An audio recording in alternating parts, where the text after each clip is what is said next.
Ivan Henry, the case of a wrongful conviction. Ivan Henry was born on October 22, 1946 in Regina, Saskatchewan. Growing up, Henry claims to have suffered physical and mental abuse at the hands of his stepfather. These claims were verified true when, at the age of 12 years old, Henry reported the abuse to child welfare authorities and he was taken into foster care.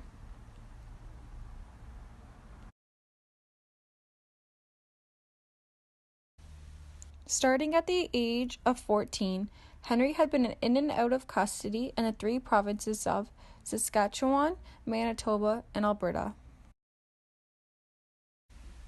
At 31 years old, in January 1977, he was convicted in Winnipeg of break-and-enter and attempted rape. He was sentenced to 5 years in prison and was later released in 1980 with the conditions of supervision and relocating to Vancouver. Here, Ivan Henry seemed to have started a new life for himself, his wife, and his two daughters. That is until May 29, 1982, when Henry was taken into custody on multiple sexual assault charges, his daughters being just 7 and 9 years old. In 1983, Henry was convicted of raping 3 women, attempting to rape 2 others, and 5 indecent assaults. He was then declared a dangerous offender. The attacks which occurred between May 1981 and June 1982 all had similar characteristics. They were against women living on the ground floor and basement suites of the Mount Pleasant, Maripol, and Caliciano area. The perpetrator used a knife and attacked in the dark of night, which made it difficult for the victims to see the perpetrator and for the police to catch him.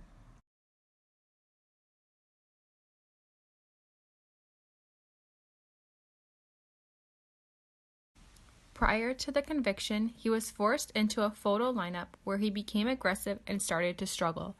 3 officers held him in a chokehold where only 3 of the 11 women identified him by his voice and similar build. This would become prime evidence used in his conviction.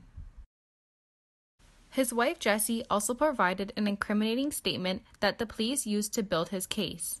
Ivan told me recently that he had been ripped off on a couple of drug deals. He has been going out around midnight and coming home around 4 a.m. He carried a knife in the car. The case went to trial, where he fired his lawyer and represented himself, despite having a history of psychiatric issues. One of the victims stated, "It was intimidating. The impact of dealing with the anger, dealing with the close approaches to the witness stand. I remember feeling smaller and smaller as those questions kept coming at me." The trial lasted 2 weeks, and the jury found him guilty on all counts. On March 15, 1983, Judge John Boak found him guilty on 10 counts of sexual assault on 8 women.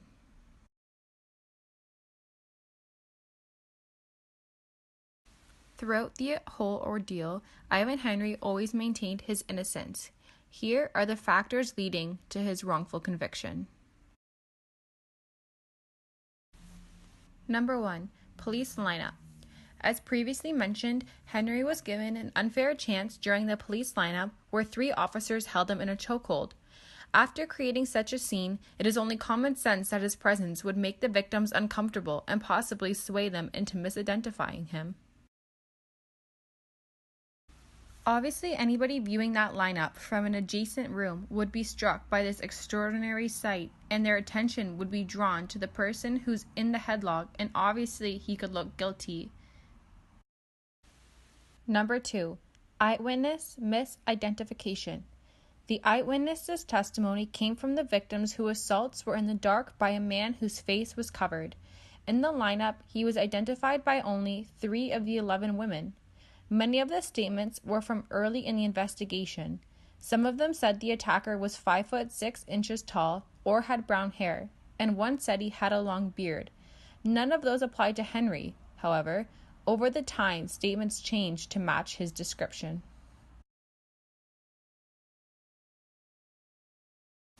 Number 3. Statement from wife. The incriminating statement went under questioning.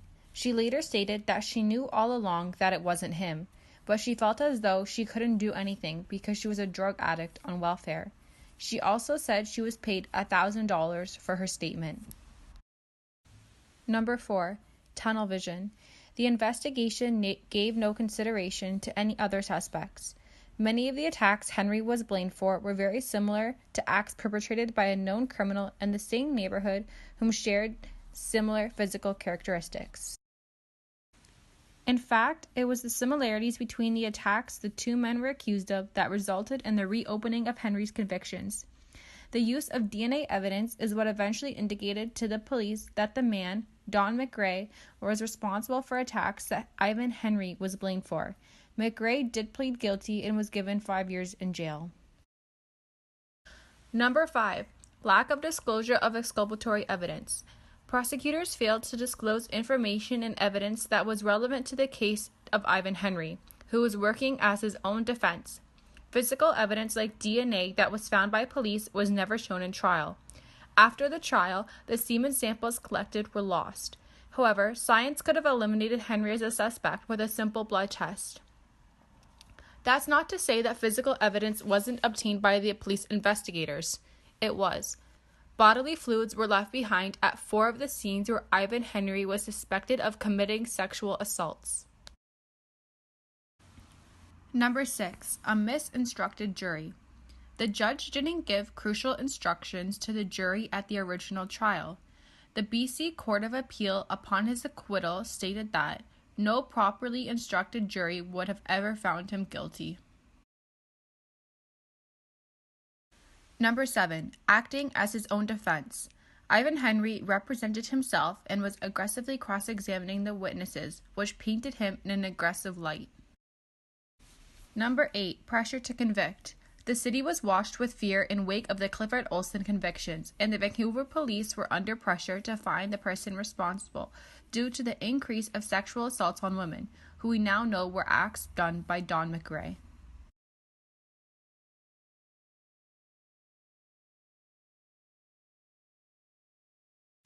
Number 9. A previous record.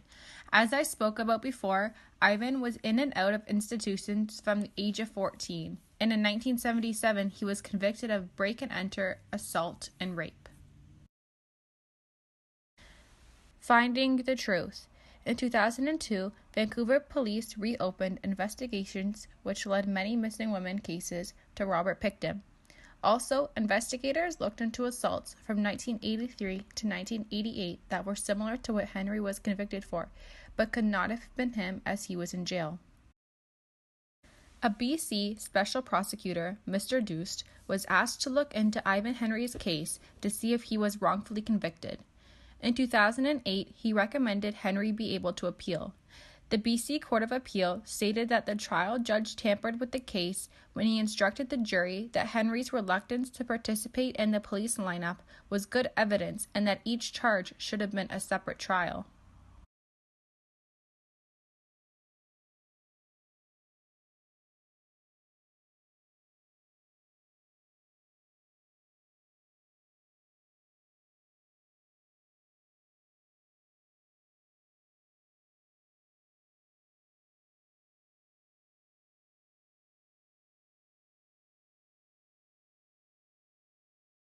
January 2009, Ivan Henry was released on bail, pending appeal. October 27, 2010, his conviction was overturned. Ivan Henry was free. Now to Vancouver, and we're hearing more on today's court decision to acquit Ivan Henry, man who spent 26 years in prison for a series of rapes he claims he never committed. And this is Ivan Henry speaking now, so let's listen. I have to thank my family, because it wouldn't have been for my family, I don't think I would have made it. In the psychological terms, because it was really hard to get out. There was a lot of things that bothered me when I first got out. Specifically everybody, so many people, so many cars, so many. Just everything, so much bulk in cafes and everything. It was really hard on me, because I come from '82. We didn't have the same amount of people and stuff, right? So the world changed. Yeah, the world changed big time, right? And of course it's still it's going to take a couple of days to realize all this stuff. because this is kind of overwhelming, if that's the right term, right? I'd like to get my teeth fixed. I like to get everything done, and try to work from there. And with a great family, how can you not win?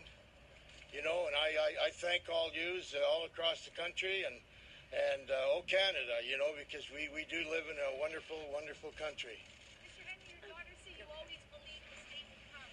I believed from the very, very beginning. I thought it was a joke in a sense, right?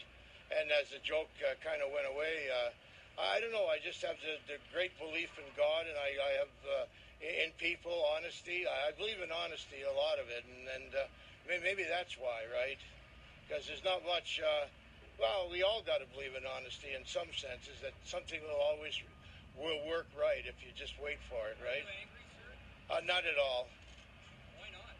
What for? It wouldn't heal me if I was angry. That wouldn't do any good. I would just walk around and then start drinking or whatever. Right? No, I can't do that.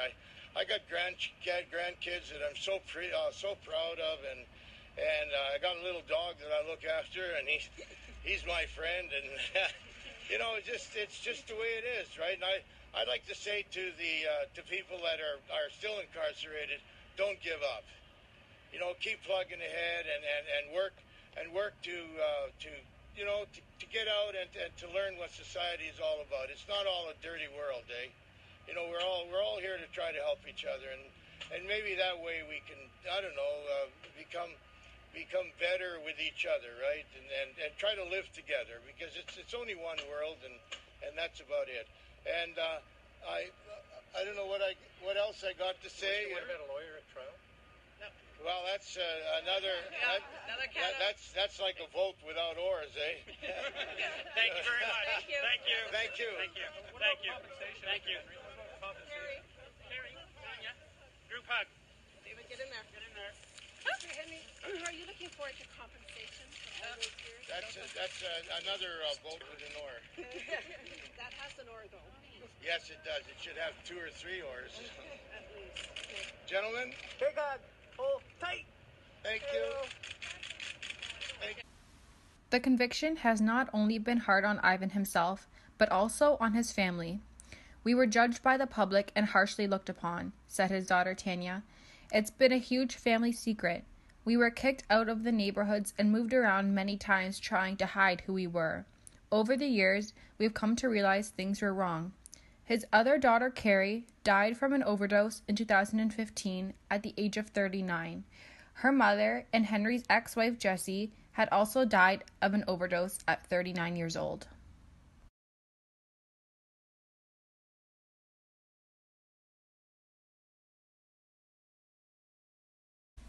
The fight for justice. On June 28, 2011, Henry filed a civil lawsuit seeking compensation for his wrongful conviction. The defendants included the City of Vancouver and the Attorney General of British Columbia. It was not until April 18, 2003, that the BC Supreme Court decided that Henry's claim for charter damages against the Crown prosecutor will be allowed if he's able to establish at trial that their conduct amounted to a departure of the standards expected of them.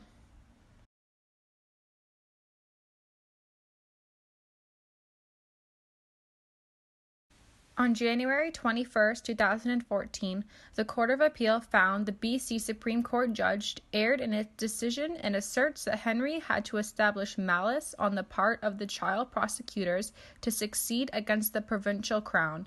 On May 15, 2014, the Supreme Court of Canada allowed Henry's application for leave to appeal the Court of Appeal's decision. Finally, in June 2016, in a 103-page ruling, Chief Justice Christopher Hinkson of the BC Supreme Court criticized the Crown's decision to withhold key evidence that he said Ivan Henry was entitled to receive. The judge said it was a shocking disregard for Henry's charter rights. Crown's counsel's wrongful non-disclosure seriously infringed Mr. Henry's right to a fair trial, Hinkson wrote in his decision. If Mr. Henry has received the disclosure to which he was entitled, the likely result would have been his acquittal in his 1983 trials, and certainly the avoidance of his sentencing as a dangerous offender. Hinkson outlined a series of police notes, reports, lab information, interviews, witness statements, and Vancouver police property and exhibits that wasn't disclosed to Henry before or during his trial. The Crown didn't tell Henry or his lawyer that a police detective believed one of the victims had been assaulted by a different person, said the decision. He continued to say that the material information and evidence was intentionally withheld and that the Crown knew, or ought to have known, that this would compromise Henry's ability to defend himself. The fact that Mr. Henry was self-represented at trial heightened rather than diminished the responsibility of the Crown to provide him with the disclosure he has a right to receive in order to have full answer and defense, Hinkson said. A ruling ordered the provincial government to pay Henry $530,000 for lost earnings, $56,700 in special damages, and $7.5 million for vindication and deterrence when it came to Henry's charter rights being violated. He had spent nearly 27 years behind bars.